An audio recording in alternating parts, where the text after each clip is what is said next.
Okay, we're back for another gameplay of Resident Evil 2, guys. So without a further ado, let us now proceed. Return to game, of course.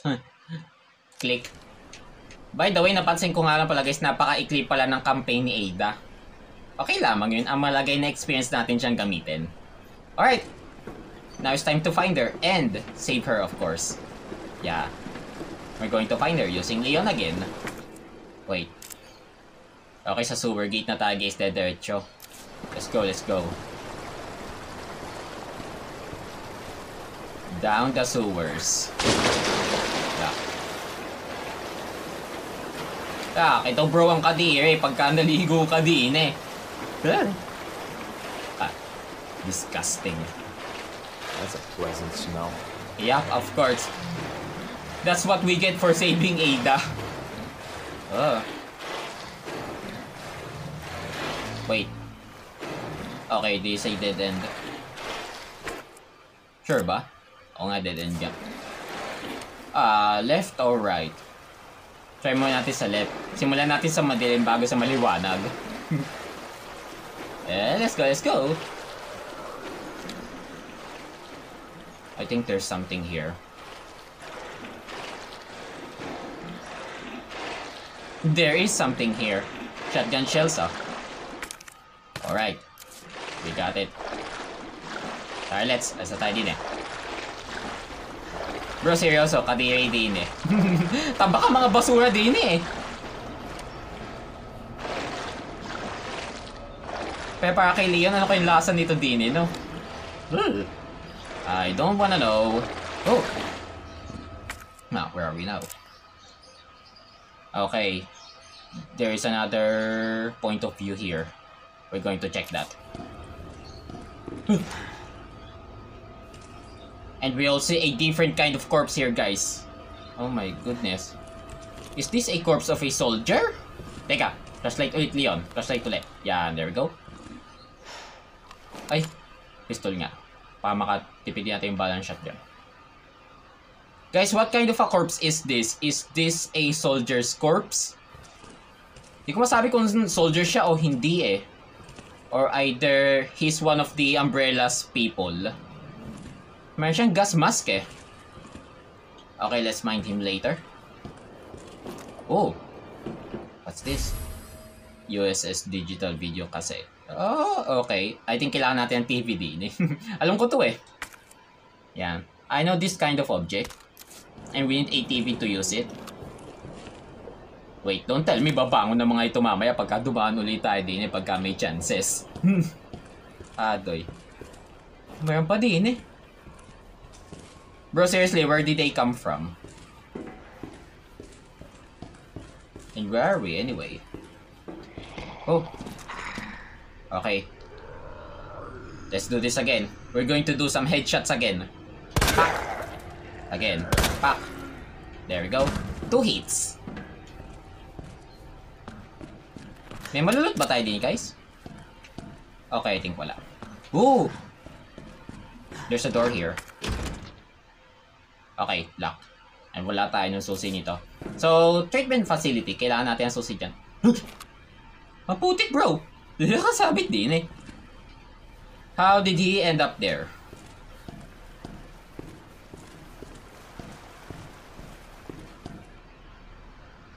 May daan pa dun. Wait. Oo nga, may daan doon. Sige. What's this? Sadyang malikot lang ang ating kamay eh. Chest piece ba to? Electronic part? Huh? Ang putik bro, key item siya. Electronic part? Bro, this item is very satisfying to look at Bro, ang ginawa natin? What the heck? Bro, what the heck just happened? Wait. So, let me guess about this item. So, pagka ginamit natin itong item na ito into something, something will automatically activate? I don't know, try nga natin. Oo nga, nagana siya.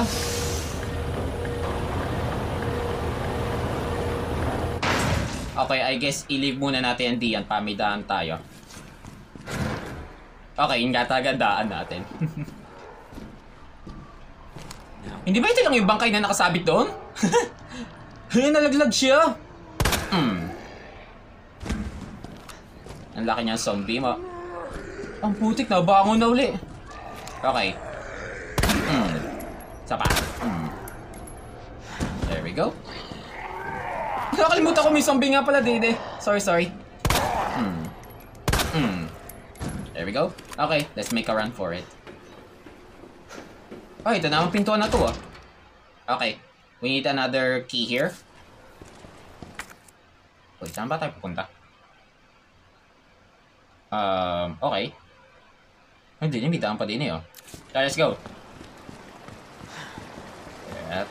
Diretso lang. Back into the dirty water na naman tayo. Oh, alright. 3 na guys ang ating backup knife. That's nice. Minaalala tuloy ako din sa sewer na ito. Yung isa sa mga bata doon sa 8, may nag-mention na ang tawag nila din gray water. Oh my goodness. Okay. Wait! Shit. Kadiri. Naligo si Leon sa gray water. Putik bro. Nag-slide siya dun ah. Ay, akala ko ito yung nadaanan natin eh. Hindi pala. Kakaiba siya.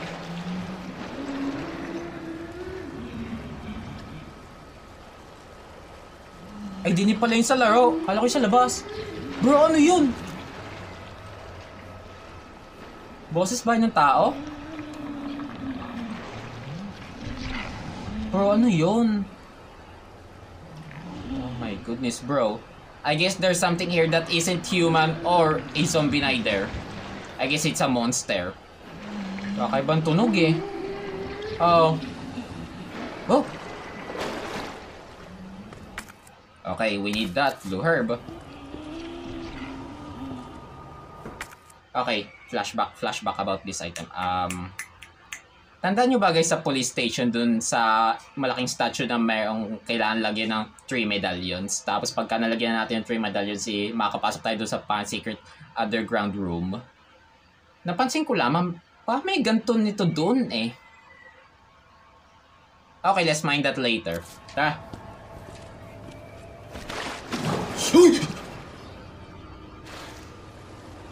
Ang putik bro, ano yun? Yun ba yun? Ay putik bro, ang laki. Ano yun? Adoy. Putik bro, dahan-dahan tayo. Baka may lumabas din sa tubig eh. Kakatakot naman yun. Teka, saan ba tayo pupunta? Okay, so dead end nga itong part na to. Din tayo. Tara, let's go. Let's do this. Hey! Ano ito? Oy! Leche ka! What the hell? Gagi! Ano ito?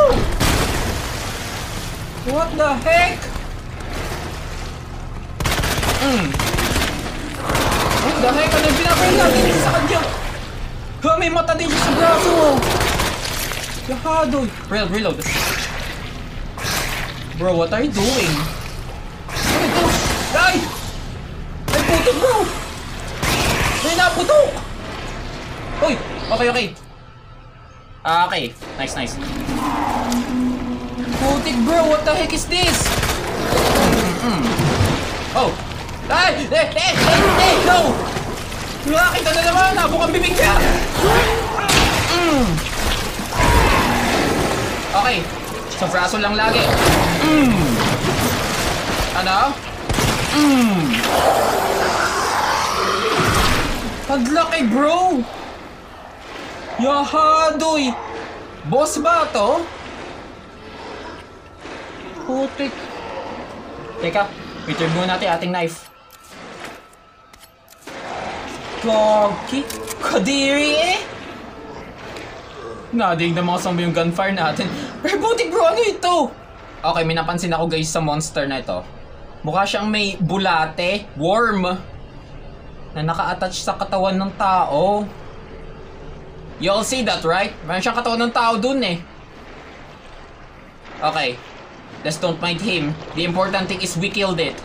At saka guys, napansin ko din meron siyang mata din sa braso comparing to the mutant na naka-encounter natin from our previous gameplay. Yung may pagkakalahati ding tao pero ang kanya weak spot din sa braso, yung mata.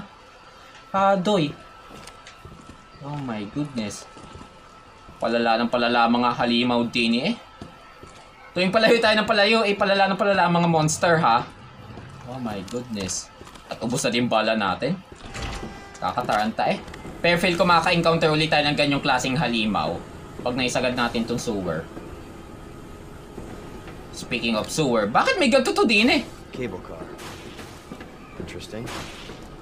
Pa-cable car bro. Asan to? Okay, ito yung papunta sa secret underground laboratory ng Umbrella. Very obvious guys oh. Wow. Baka meron siya electrical damage ah.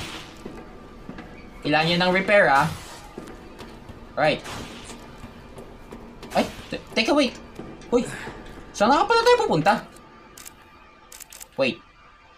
Okay, so that is the control room. Di na eh. Wait. Familiar ako sa room na to. Ah, okay. Di nga pala inactivate niya ulit yung machine. Pamaytaboy niya si Ada. Ayun, nandun si Ada eh. Last time. At, oo nga, yun ang machine oh. Doon nalaglag si Ada. Okay. Okay, doon tayo. Kawasan may locker na naman din eh. Oo, may locker na naman din eh. Sa susunod natin i-guess ang code niyan. Oh. Copy of emails to Umbrella headquarters. Okay. Okay, I will let you all guys read this if you all want to ah. Okay. There we go. Let's go. Ha. Huh? Okay, may zombie din eh.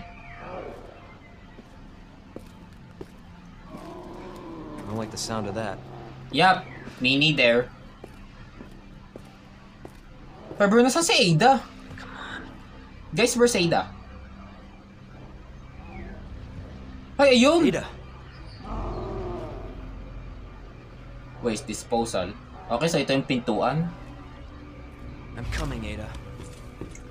Yup. Ayan, sa safe room pala tayo. Safe room na pala to. Okay. Ay, ito bro, kailangan natin. Pero teka. So, where's company public? Okay, I think this is about chess. Wait, speaking of chess. Ah, ito yung tungkol doon sa key item. Okay, so I think makangolekta pa yata tayo na madami eh. I don't know. Try nga doon natin to. Yan. Ano kayo mapapanood natin din eh. Hopefully it's a horror movie. What the heck is this? Wait! Oh! Ano yun? Ha? Yahado yan ito! Ito ba ay mutant? Yahadoy! Ay, oo nga, ito yung mutant bro! Feel ko ito yung virus. Hanip! The virus. I'll bet those rats spread it. Putik. I guess Leon just solved the mystery, guys. Yung mga daga nga siguro nakapag-spread ng virus, gawa ininom nila yung ano eh. Yung vial na nabasag. Tsaka napansin niyo yung mutant, ano? Ininom niya. Hadoy. What the heck? Ano to? Ganito din nakita natin kanina eh. Pero kailangan naman natin ng mga key items ulit.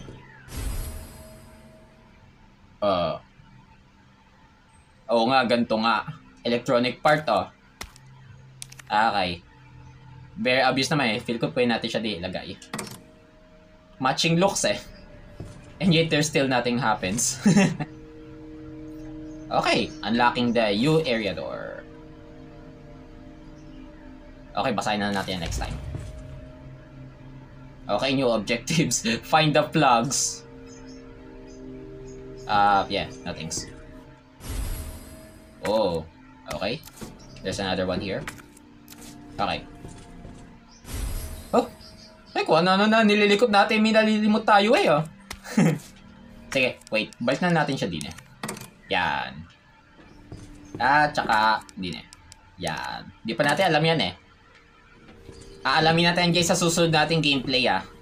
Teka, save muna natin syempre. I will save this gameplay first before we end up our game. Okay, so I think I will end up our gameplay here guys. So, thank you for watching and abangan na lamang nyo uli ang susunod na part. Sayang naman sa part na ito, hindi natin nailigtas si Ada. Pero okay lamang yan. Hopefully naman mailigtas natin siya sa susunod nating gameplay. Napansin ko lang kasi sa part na ito is may nakaka-encounter tayo na panibagong monster eh.